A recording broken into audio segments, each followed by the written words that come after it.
हर इंसान, जितने भी लोग इस दुनिया में हैं और जिनके पास कुछ बच्चे हैं, उनका जो सबसे अनमोल चीज़ है वो उनके बच्चे हैं। इस संसार का जो गृहस्थ जीवन में है, मतलब जो शादीशुदा हैं, बीवी बच्चे हैं, उनका इस संसार में अगर कोई सबसे अच्छी चीज़ है इस दुनिया में उनके लिए, तो ये कौन है? बच्चे। उनके बच्चे हैं।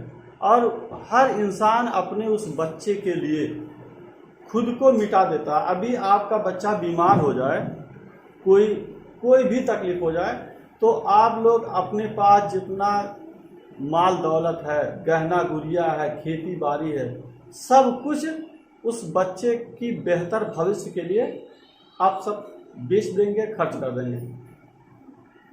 कोई ऐसा है कि कहेगा लड़की को मारा तो मर जा दो, लेकिन गहना वहना आज बेचो? कोई नहीं है। ऐसा कोई है? नहीं। मतलब ये हुआ कि हर इंसान के लिए इस दुनिया में जो उसका बच्चा है उससे बेहतर कोई चीज़ है नहीं।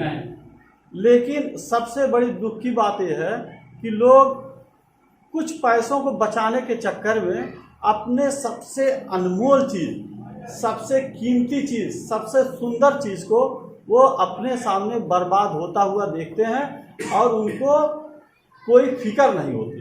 दुख की बात यह है कि उनको कोई फिक्र नहीं होती कि मुझे कुछ करना चाहिए। यह सबसे बड़ी दुख की बात है।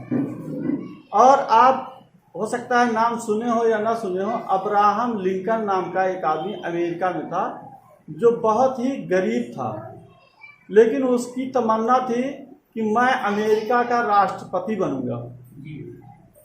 उसका एक ख्वाब था कि मैं अमेरिका का राष्ट्रपति बनूंगा। और उसकी जो माँ थी उसको पढ़ाने में बड़ा सपोर्ट की। पढ़ाने के लिए पैसा नहीं होता था। उसकी माँ, जबकि सौतेली माँ थी, वह उसको पढ़ाने के लिए, उसके पास दिया नहीं था, लैंप नहीं था, कोई लाइट का इंतजाम नहीं था। वो जब खाना बनाती थी तो खाना बनाने से जो आग जलती थी, उस आग की रोशनी से जो उजाला होता था, उस उजाले में वो लकड़ी के कोयले से लिख लिख के पढ़ाते थे। जलने के बाद कुछ कोयला बचता था, उस कोयले से जमीन पे लिख लिख के पढ़ाती थी। और वह बहुत बड़ा आदमी बना, उस देश का राष्ट्रपति बना जिस देश का पूरी दुनिया में एक नाम है, एक वर्चस्व है, एक पूरी दुनिया के लोग उससे कांपते हैं। ऐसे देश का वो राष्ट्रपति बना जिसका बच्चा पढ़ने के लिए उसके पास पैसा नहीं था। जब वो राष्ट्रपति बन गया, उसके बाद उसके जो बच्चे हुए, उस बच्चे को जब पहली बार स्कूल भेजा, तब वो क्या कह रहा था, ये बहुत ही मुझे बहुत अच्छा लगा कि वो क्या कहा। अमेरिका के राष्ट्रपति अब्राहम लिंकन एक खत लिखते हैं हेडमास्टर के पास। अपने बच्चे के जब वहाँ नाम लिखाए, तो नाम लिखाने के बाद भाई राष्ट्रपति बड़ा आदमी, उसके पास बहुत समय नहीं रहता है कि वो जाके मिले, लेकिन वो एक पत्र लिखता है हेडमास्टर के नाम से। लिखता है, मैं अपने सबसे सुंदर सृजन, मतलब मेरे पास जो सबसे सुंदर चीज़ थी, मैं सबसे सुंदर इस दुनिया में जो कर सकता था वो मैं किया हूँ, और वह है मेरा बेटा। वह मेरा बेटा है। आज से आपके पास भेज रहा हूँ। वह उस हेडमास्टर को क्या कह रहे हैं कि आज से मैं इस अपने सबसे सुंदर चीज को, सबसे सुंदर सृजन को आपके पास भेज रहा हूँ, मुझे भेज रहा हूँ। उसे आप बताइएगा कि यह सृष्टि कितनी बड़ी है। उसे आप बताइएगा कि यह दुनिया, यह संसार, यह कितना बड़ा है।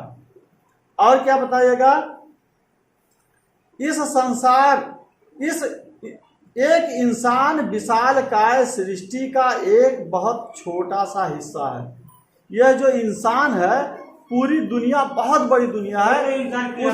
हाँ, उसके हिसाब से अगर एक इंसान को देखा जाए तो एक इंसान कुछ भी नहीं है। इतनी बड़े संसार का अगर तुलना इस इंसान की आकार से किया जाए तो उस आकार में इसकी कोई गिनती नहीं है, बहुत छोटी चीज़ है। उसे जीत के साथ हार का भी आनंद लेने की कला सिखाइएगा।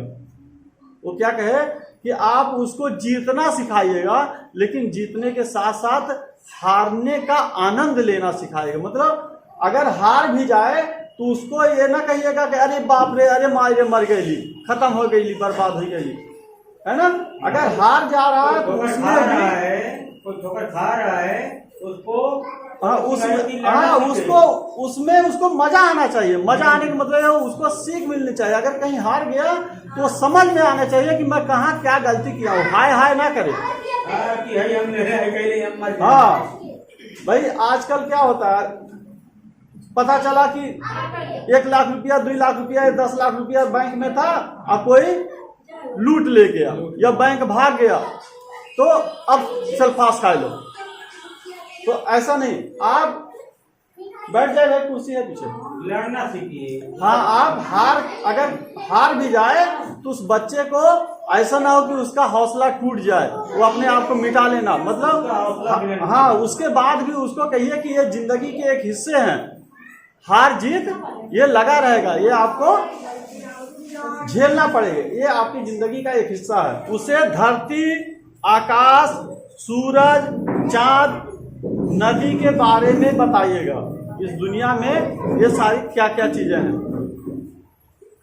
उसे इस तरह से प्रशिक्षित कीजिएगा कि वह बेहतर से बेहतर जगह पे नौकरी के लिए जा सके।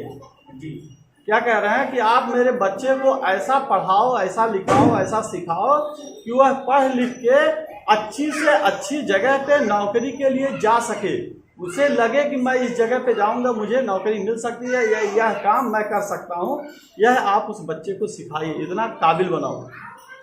उसकी मांग हो, लोग सोचें कि फला आदमी मेरे यहाँ नौकरी कर ले, डिमांड हो। कंपनी वाले जैसे होता ना, जो अच्छे लड़के होते हैं तो उनको तलाश होती है, तो उसकी मांग हो। लेकिन यह जहां नौकरी करने जाए वहां अपनी प्रतिभा, दक्षता की अधिक से अधिक कीमत लगवाए। मतलब ये हुआ कि आप के अंदर जो टैलेंट है, उस टैलेंट का आपको पूरा मजदूरी मिलनी चाहिए। आपके साथ शोषण, जैसे कहने का मतलब यह है कि आजकल क्या होता है, नरेगा में लोग जाते हैं और वहाँ की मजदूरी 250-300 रुपया है, लेकिन जो प्रधान है वो आपको 200 रुपया देता है। ये शोषण होता है, बाकी प्रधान लेता है। कहने का मतलब यह है कि वो जो बच्चा है वो जब बड़ा हो, जहाँ जो काम करे वो अपनी वैल्यू समझे कि मैं कितने का काम कर सकता हूँ, और जितने का काम कर सकता है उतना पैसा मिले तब वहाँ काम करे। मतलब अपनी क्षमता का पूरा वो वसूल करे।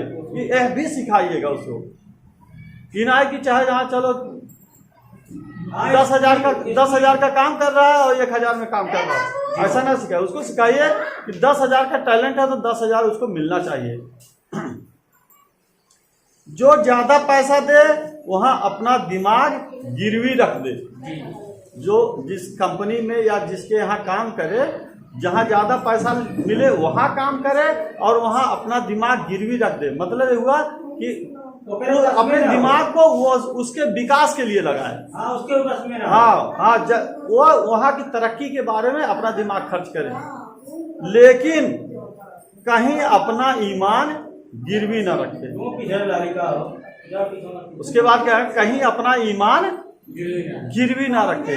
मतलब इतना गिर ना जाए कि शर्मिंदा होना पड़े। हाँ, और जो माँ बाप होते हैं उनको सबसे बड़ी तमन्ना होती है अपने बच्चों से इज्जत का, सम्मान का, और बाकी उनको कुछ नहीं चाहिए।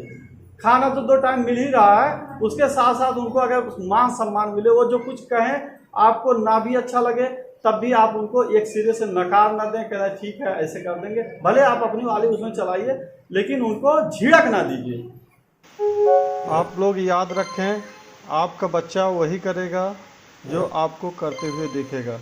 इसलिए अगर आप चाहते हैं कि आपका बच्चा आपका कहना माने, बढ़िया से पढ़े लिखे, तो आपको अपने माँ बाप का कहना मानना पड़ेगा।